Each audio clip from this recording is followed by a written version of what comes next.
Hi అండి, నేను మీ doctor Sharath, sports and musculoskeletal physiotherapist. ఇవాళ చాలా మంది మడ పట్టేసింది, నడుముతి పట్టేసింది అని డాక్టర్ దగ్గర వెళ్తున్నారు కదా. అసలు పట్టేయడం అంటే ఏంటి అని చెప్పకపోతున్నాను. మసిల్ పట్టేయడం అన్నది ఒక్క రోజులో జరుగుతున్న ప్రాబ్లం అన్నది కాదు. చాలా మంది అదే తప్పుగా అర్థం చేసుకుంటున్నారు.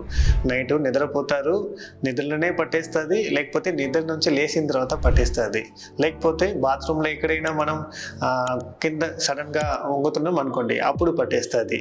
ఇలాంటి సిచ్యువేషన్స్ అన్నది పట్టేయడం రావడానికి కావాల్సిన సిచ్యువేషనే అసలు కాదు. అందరూ కింద వంగుతున్నారు, అందరం ఇలాంటి యాక్టివిటీ చేస్తున్నారు, కానీ ఒక్కొక్కరికి మాత్రమే పట్టేస్తుంది. ఎందుకు అలా అవుతుంది? దానికి మెయిన్ రీజన్ మన మసిల్లో ఉన్న రియాక్షన్ టైం తక్కువ ఉండడమే. మన మసిల్స్ ఒక మోటార్ లాగా, మన మసిల్స్ కి కావాల్సిన కరెంట్ అనేది మన నర్వ్ నుంచి రావాలి కదా, బ్రెయిన్ నుంచి ఇచ్చి, అది వస్తున్న టైంలో బాగానే వస్తుంది, కానీ మసిల్స్ అనేది దాన్ని తీసుకొని ఫాస్ట్ గా ఎక్స్టెండ్ అవ్వాల్సింది, ఫాస్ట్ గా కంట్రాక్ట్ అవ్వాల్సింది. అది స్లోగా అవుతున్న వల్లనే ఈ ప్రాబ్లం జరుగుతుంది. అది ఎందుకు స్లోగా జరుగుతుంది? ఎందుకంటే మనం రెగ్యులర్ గా చేస్తున్న పనిలో ఎక్కువ రెపిటేషన్ చేసినప్పుడు ఆ మసిల్ అన్నది ఫెటిగ్ స్టేజ్కి వెళ్తుంది అన్నమాట.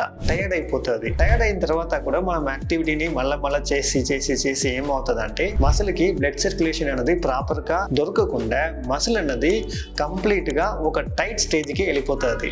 దాని తర్వాత మీరు మసిల్ ని ఫాస్ట్ గా ఆ పని ఈ పని కానీ మీరు పెడుతున్నప్పుడు ఏమవుతుందంటే, మసిల్ అనేది ఒక స్టిఫ్నెస్ స్టేజ్ లోనే ఉంది కాబట్టి సడన్ గా స్ట్రెచ్ అవ్వలేకపోయి ఒక మైక్రో టియర్ స్టేజ్ కి వెళ్ళిపోతుంది. అలా మైక్రో టియర్ స్టేజ్ కి వెళ్ళిపోతున్నప్పుడు ఏమవుతుందంటే, దాన్ని ఇంకా మ్యాక్రో టియర్ లాగా అవ్వకూడదని పక్క ఉన్న మసిల్ ఫైబర్స్ అన్ని నర్వ్ నుంచి ప్రొటెక్టివ్ స్పాసమ్ అనేది అవుతుందన్నమాట. ప్రొటెక్టివ్ స్పాసమ్ అంటే అది ప్రొటెక్ట్ చేయాలని స్ట్రింక్ అయిపోతుంది.